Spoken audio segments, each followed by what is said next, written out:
एक गांव में रामू नाम का एक गरीब किसान रहता था। उसके परिवार में उसकी पत्नी और एक छोटी बेटी थी जिसका नाम था सुमन। रामू की अपनी कोई जमीन नहीं थी, इसलिए वह दूसरों की जमीन पर खेती करता और जो कुछ पैसे मिलते उससे अपने घर का गुजारा करता था। पिछले कुछ दिनों से रामू को गांव में कहीं भी काम नहीं मिल रहा था, जिससे वह बहुत परेशान था। आज कुछ कमा के लाए हो या नहीं? घर में खाने के लिए और कुछ नहीं बचा है, बस थोड़े से दाल चावल बचे थे, उसकी मैंने खिचड़ी पका दी है। अब हमारे पास खाने के लिए राशन नहीं है, आपको जल्द ही कुछ करना होगा। पिछले कई दिनों से गांव में कोई काम नहीं मिल रहा है। लोगों का कहना है कि अभी इस महीने उनके पास करवाने को कोई काम नहीं है। जब फसलों की कटाई शुरू होगी तब काम मिलेगा। अब मैं तो यह सोचकर परेशान हूं कि इस महीने अगर कोई काम नहीं मिला तो सबके खाने पीने का जुगाड़ मैं कैसे करूंगा। आप चिंता मत करो, भगवान हमारी मदद जरूर करेंगे। उनके घर में देर है लेकिन अंधेरा नहीं, सब ठीक हो जाएगा जी। पापा, इस बार गांव में जो मेला लगेगा उसमें आप मुझे गुड़िया दिलाओगा ना? अगली बार तो आपने यह कहा था कि अभी मैं बहुत छोटी हूँ, अगले साल तक मैं बड़ी हो जाऊंगी। अब तो मैं बड़ी हो गई हूँ, तो अब तो मुझे गुड़िया दिलाओ ना। हाँ बेटा, इस साल मैं तुम्हें जरूर गुड़िया दिलाऊंगा। जब आपके पापा काम पे से चले जाएंगे तब तुम्हारे लिए सुंदर सा गाड़ियां लेकर आएंगे और आपके लिए मिठाई भी। अब चलिए खाना खा लीजिए, ठंडा हो रहा है, फिर आपको जल्दी काम पर भी तो जाना है। बहुत देर हो रही है, खाना मैंने बहुत देर पहले ही बनाई थी। चलिए जल्दी खाना खा लीजिए। तुम भी आकर खाना खा लो सुनीता, साथ में ही। आप खा लो, मैं थोड़ी देर बाद खाऊंगा। रामू और उसकी बेटी दोनों खाना खा लेते हैं। तभी उनके दरवाजे पर एक संत की दस्तक होती है और वह कहता है, कोई है? कुछ खाने को दे दो, भगवान तुम्हारा भला करेगा। संत की आवाज सुनकर रामू और उसकी पत्नी बाहर आते। साधु को देख वह बहुत हैरान हो जाते हैं। मन ही मन कहता है, खाने के लिए तो एक दाना तक नहीं है, अब मैं इस साधु बाबा को क्या दूंगा। बेटा, क्या तुम्हारे पास खाने को कुछ है? भगवान तुम्हारा भला करेगा। बाबा, हमारे पास तो खुद के खाने के लिए भी ठीक से खाना नहीं हो पाता, हम आपको कहां से देंगे। थोड़ी सी खिचड़ी पकाई थी, वह भी मैं अभी खा लिया हूं, अब हमारे पास कुछ भी नहीं। रुकिए बाबा, अभी मेरे हिस्से का खाना बचा हुआ है, मैं अभी लेकर आती हूँ।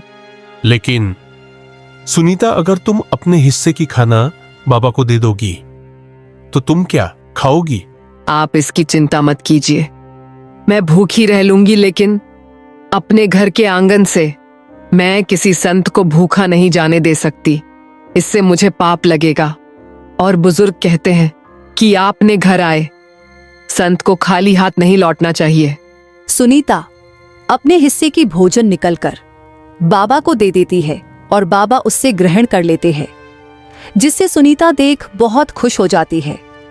बाबा भी भोजन ग्रहण करने के बाद उनका मन शांत हो जाता है। तब बाबा खुशी मन से आशीर्वाद देते हुए कहते हैं, बेटा, तुमने मेरी भूख मिटाई है, मैं तुम्हारा बहुत आभारी हूं। एक भूखे व्यक्ति को खाना खिलाना सच में पुण्य का काम होता है और यह पुण्य तुमने आज कमा लिया है। बेटी, मेरे पास तुम्हें देने को कुछ नहीं है, लेकिन यह एक अंगूठी है, इसे अपने पास रखो, ये तुम्हारी बहुत मदद करेगी। और याद रखना, रात के समय इसे मत पहनना, रात में इसकी शक्ति बढ़ जाती है जो तुम्हारी उंगली सहन नहीं कर पाएगी, और इसका उपयोग सिर्फ अच्छे कामों के लिए ही करना। धन्यवाद बाबा, हम आपकी आज्ञा का पालन करेंगे। इतना कहकर वह संत अचानक गायब हो जाता है। वह दोनों उसे देख नहीं पाते हैं और वह दोनों घर के अंदर चले जाते हैं। वह दोनों सोचने लग जाते हैं, ऐसा क्या खूबी है इसमें जो बाबा ने हमें दिया है। इस अंगूठी में ऐसा क्या है जो बाबा ने हमें इसे देने के लिए चुना? शायद यह हमारे अच्छे कर्मों का फल है। आपने सुना तो होगा ना, हमारे अच्छे और बुरे कर्मों का फल हमें जरूर मिलता है। चलिए अब अंदर चलते हैं। पर सुनीता, अपने हिस्से का खाना तो तुमने बाबा को दे दिया, अब तुम क्या खाओगी? काश हमारे पास थोड़े से और चावल होते। जैसे ही सुनीता यह बात कहता है, अंगूठी में एक चमक सी उठती है और रामू के सामने तुरंत एक चावल की प्लेट आ जाती है, जिससे देख वह दोनों बहुत हैरान हो जाते हैं। उनके आंखों पर विश्वास नहीं होता कि यह चावल कैसे उसके पास आया। सुनीता, यह देखो, जैसे ही मैंने चावल का नाम लिया, यहां चावल प्रकट हो गया, यानी कि यह अंगूठी सच में जादुई है। इससे हम कुछ भी खाने को मांग सकते हैं। बाबा ने हमें सच में नायाब चीज दे दिया है। हम बाबा के हमें शुक्रगुजार रहेंगे। भाग्यवान, अब हमें खाने के लिए कभी भी भूखा पेट नहीं सोना पड़ेगा। वाह, यह तो बहुत अच्छी बात है। तो आप इससे थोड़ी पूरी सब्जी मांगे ना। मेरा काफी दिन से पूरी सब्जी खाने का मन कर रहा था और हमारे पास इतने पैसे नहीं थे कि हम अपने लिए सब्जी खरीद सके। इसलिए मैंने महीने भर से सब्जी नहीं खाया। आप मेरे लिए थोड़ी सब्जी मांगे ना। ठीक है सुनीता, मैं अभी मांग कर देखता हूं। हे अंगूठी, हमें थोड़ी सी पूरी सब्जी दे दो। जैसे ही वह अंगूठी से पूरी सब्जी मांगते हैं, उनकी अंगूठी से एक चमकती हुई रोशनी फैलने लग जाती है। उसके सामने पूरी सब्जी तुरंत चली आती है, जिससे देख उनके आंखों में आंसू चले आते हैं। क्यों गरीबी के मारे उन्हें बहुत दिनों से अच्छे पकवान नहीं खाए थे, और अचानक इतनी अच्छी पकवान देखकर उनके चेहरों पर एक हल्की मुस्कान चली आती है। वह दोनों मिलकर खाना खाने लग जाते हैं।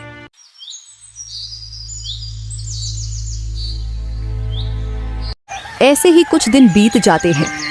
धीरे धीरे रामू का परिवार अमीर होने लगा, क्योंकि वह जादुई अंगूठी उनकी सभी जरूरतों को पूरा करने लगा जाता है, जिससे कि रामू अब पहले की तरह मजदूरी के लिए ढूंढना नहीं पड़ता था। गांव के लोगों में रामू के बारे में खबर फैल गई। एक दिन जब रामू घर जा रहा था, तो तब गांव के पड़ोसी उससे रोक लेते हैं। सुनो रामू भाई, आजकल तुम मजदूरी के लिए नहीं जाते हो, क्या बात है भाई? तुम्हारे हाथ कोई अलादीन का चिराग लग गया है क्या? नहीं भाई, ऐसा कुछ नहीं है। सब ऊपर वाले की देन है। यह सब तो समय करवाता है। हमारे हाथ में कुछ नहीं है। सब ऊपर वाले की मर्जी। जिसके जैसे कर्म होते हैं उसको वैसा ही मिलता है। भाई तुम रातों रात इतने अमीर और धन संपत्ति कैसे आ गई? मुझे तो लगता है कि तुम सेठ के घर चोरी तो नहीं करने लगे हो। बिना मेहनत किए इतना पैसे तुम्हारे पास कैसे आ गया है? ऐसी बात नहीं है आदित्य। बात कुछ ऐसी है कि कुछ दिनों पहले जब हमारे पास खाने के लिए कुछ नहीं था, तब उसे दिन एक संत बाबा आए थे। उन्होंने मुझसे कुछ खाने के लिए मांगा था, तो उसके बदले उसे संत बाबा ने मुझे एक जादुई अंगूठी दिया था। उसके सामने जो भी बोलो वह अंगूठी देता है, और कुछ भी चोरी की बात नहीं है। तुम हमारे ऊपर ऐसे ही शक कर रहे हो। इतना कहकर रामू वहां से चला जाता है, लेकिन आदित्य के मन ही मन अंगूठी को पाने की तलब और लालच बढ़ जाती है। अब वह इस अंगूठी को पाना चाहता था। वह इसके लिए किसी भी हद तक जाना चाहता था। इसीलिए वह मन ही मन विचार करने लग जाता है कि अंगूठी को कैसे पा सकूं। वह भी अपने घर की ओर चला जाता है।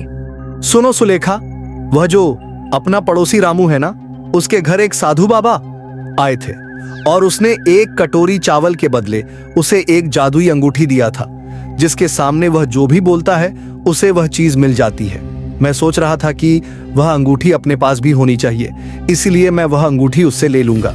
सच में जी, लेकिन वह अंगूठी तो उसकी है, हमारी नहीं। ज्यादा लालच ठीक नहीं है जी। हमारे पास जितना है हम उसी में अपना काम चला लेंगे, क्योंकि लालच बुरी बला होती है। चलिए चलकर खाना खा लीजिए।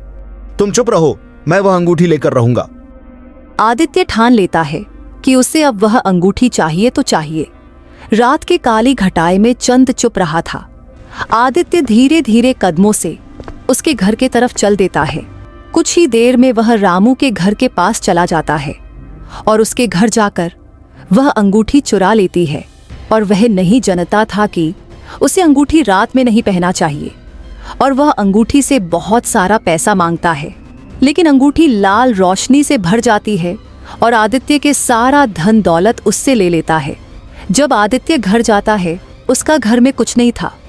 तब उसकी पत्नी कहती, मैंने कहा था ना, लालच बुरी बला होती है।